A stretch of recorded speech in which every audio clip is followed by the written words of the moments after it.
I'm Cabba Phillips, Media Director here at campusreform.org. I'm joined by Zach Petruzio, one of our campus reform correspondents at Marquette, and a very special guest, Professor John MaCadams of Marquette University, and someone who has consistently been a champion for free speech, defending academic freedom and personal liberties around the country, and really standing up for the free speech rights of every person, and it has played a huge impact in your career recently. I want to give you a chance to tell your story to our viewers and talk about just the state of free speech in America. So, Professor MaCadams, if you could kind of give kind of a brief overview for our viewers who may not know your story and what brought you to this point. Sure. I have a long, well, not a long history, but, well, 2005, for young people, that's a long history, of running a blog where I exposed various kinds of misconduct at Marquette. Instructors who were terribly, terribly biased. Terribly biased not meaning not just a liberal who'll tolerate other viewpoints. I mean instructors who were intolerant. Dumb things that the administration did and so forth. So in the November 2014, a student came to me with an account of what happened after a philosophy class.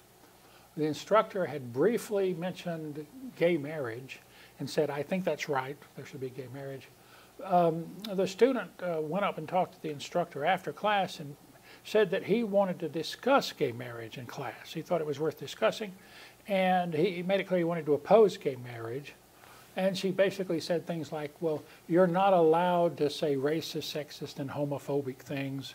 Are there any homosexual people in the class? If there are, they would be offended at your doing that, and shut him up.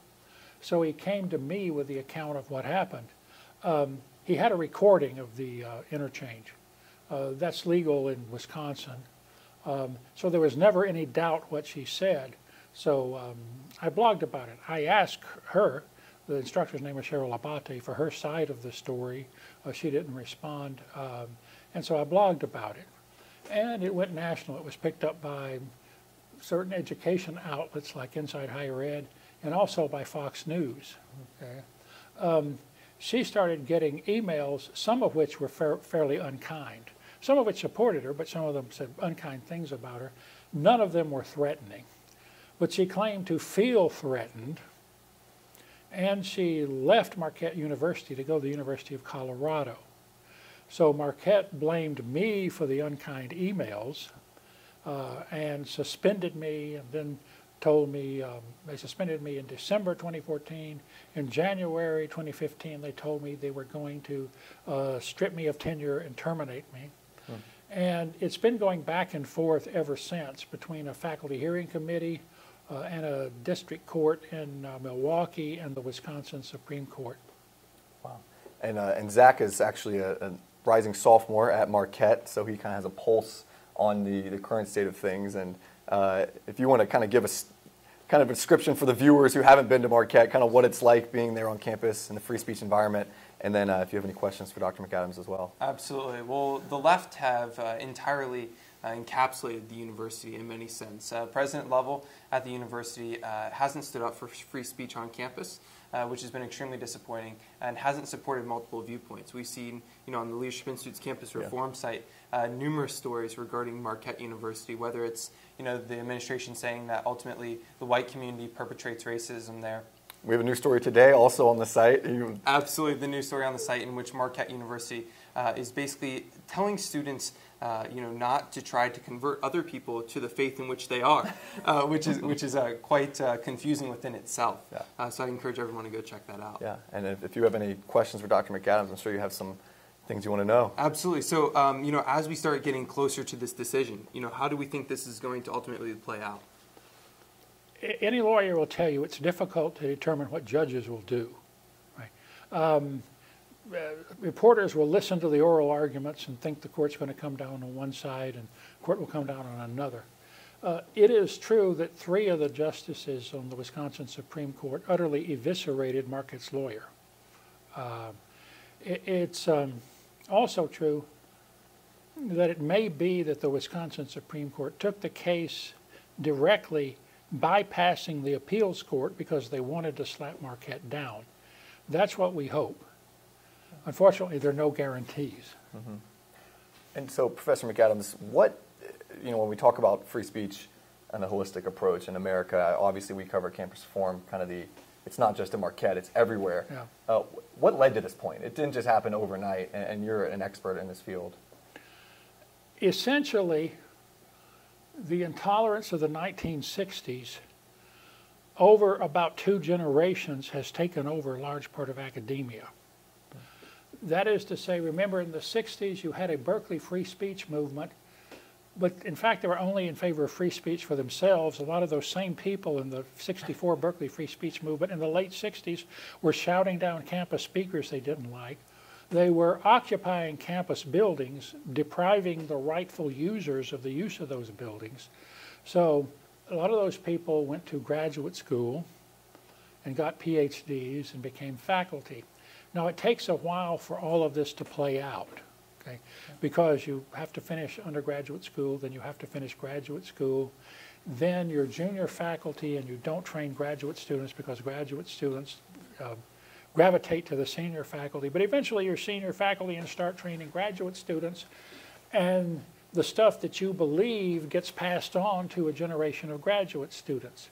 So this is sort of the 60s having colonized, taken over a large part of academia, especially the humanities, especially some social sciences, especially communications, especially education. And so we have exactly the same kind of intolerance. We see students shouting down speakers they don't like and faculty defending students who do that. Yeah. That's basically how we've gotten here. Mm-hmm. Professor McAdams, 3 things that I kind of came up with through my time at Marquette University, 3 things that I think the university should do.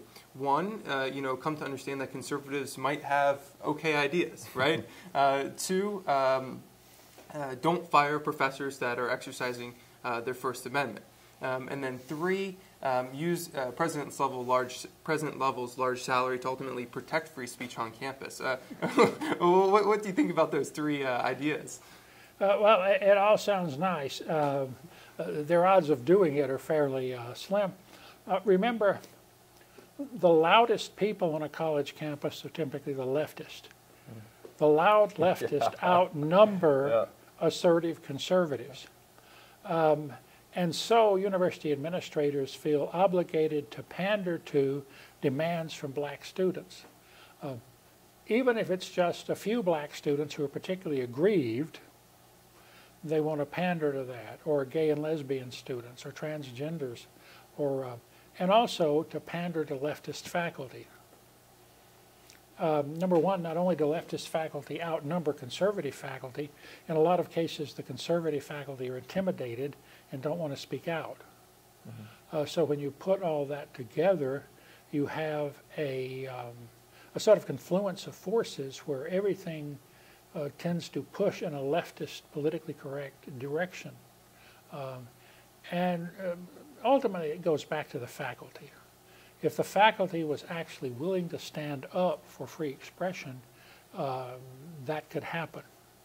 But university administrators correctly perceive that large parts of the faculty are so hostile to any conservative ideas that they can suppress those conservative ideas with impunity. Mm-hmm.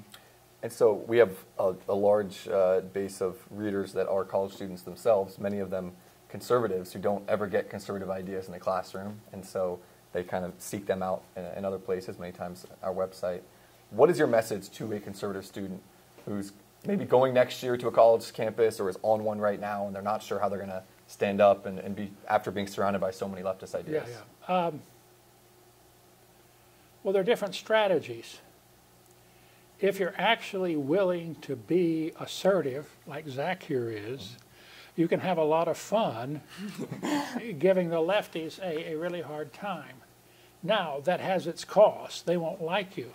They might demean you. They might even try to punish you. Get rid of you, almost. Yeah. You could just be quiet and keep your own counsel. I can't blame a student who does that, but that just perpetuates the problem. Another thing students should do is look around before deciding they're going to college X or college Y. There are some colleges where it's not so bad. For example, religious colleges that are really religious, you know, that's not Jesuit universities that aren't. That is places like the University of Dallas or Ave Maria. On the Protestant side, you have the same thing. You know. Southern Methodist probably isn't much different from any secular university. Harvard started as a Puritan to train ministers. No, that's not true anymore. But they're fairly conservative Protestant institutions. Wheaton might be the most famous. Remember, since academia on a whole skews to the left, the most conservative institutions are actually going to be the ones where there's some balance and a diversity of viewpoints. So don't just sign up, don't just decide you're going to Marquette because your dad did or your uncle did or your granddad did. Remember, things aren't necessarily the way they were even when your uncle went, and certainly not when your granddad went. So people should vote with their feet.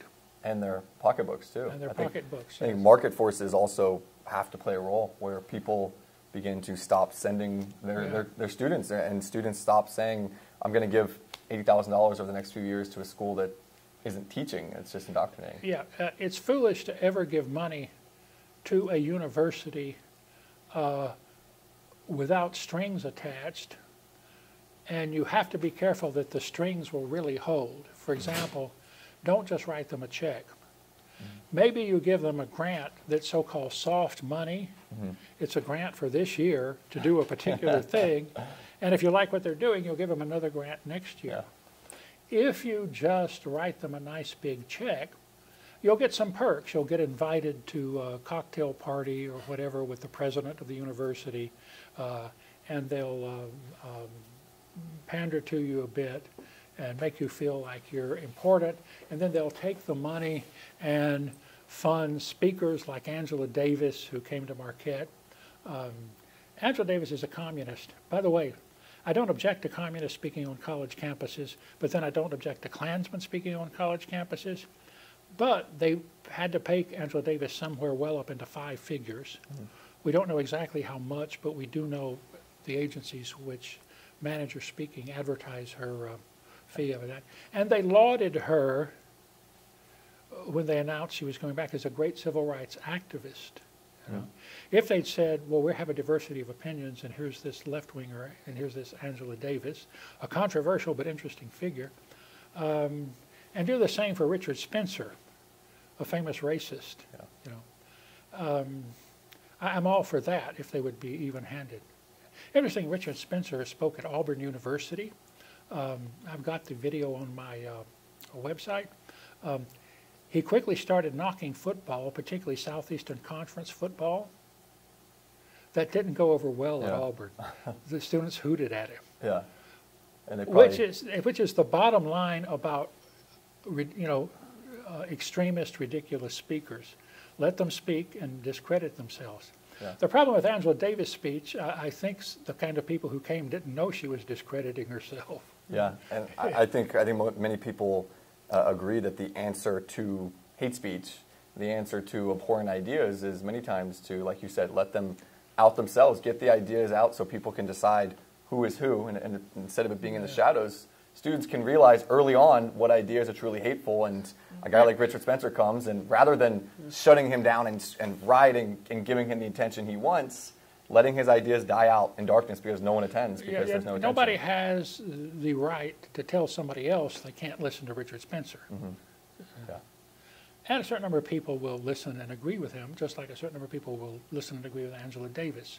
But you don't have the right to tell someone else that they're not allowed to hear something. Absolutely, and I think that goes back to the point I think Marquette misses completely, which is speech should be met with more speech. Speech from conservatives shouldn't be met with regulations from the university or policies to ultimately diminish them. And except Marquette, it's not meeting speech with more speech.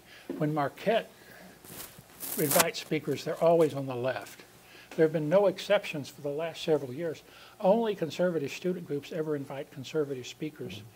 Speakers invited by Marquette for the last several years have all been on the left. And of course that, that says something, that says we don't consider conservative ideas even legitimate.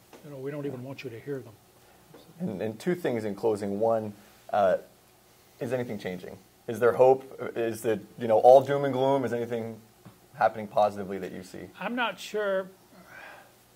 I think something unforeseen has to happen to change it. Either parents have to get smarter about where they send their kids. State legislatures have to get some guts.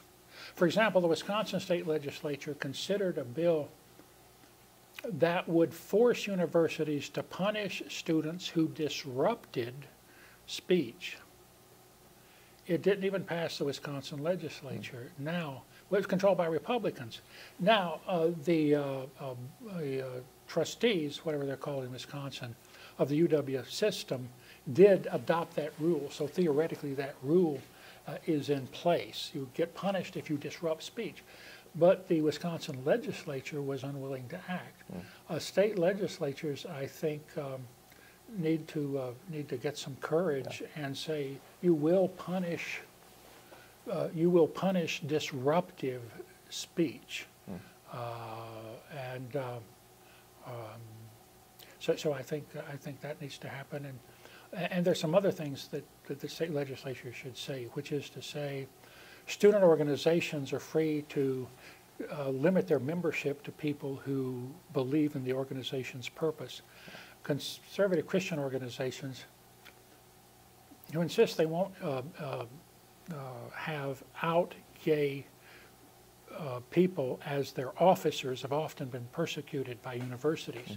But it's a constitutional principle. If you are an organization committed to certain principles, you have a right to say, well, our officers, even our membership, have to be committed to those principles. No one would try to force the Human Rights Campaign, which is a huge gay lobby organization, to hire a conservative Christian who spoke out against gay marriage. No one would ever try to force that. So state legislatures could intervene on a lot of fronts. They need to get the courage to do it. Yeah. And in closing, for people, our viewers who want to find out more about you, obviously we'll be, writing stories, keeping people updated on your legal battle and everything going on with Marquette. But if people want to find more of your work, where can they do that? Well, they should Google Marquette Warrior Blog. All right. I could try to repeat the URL, but it's easier to just remember Marquette Warrior Blog.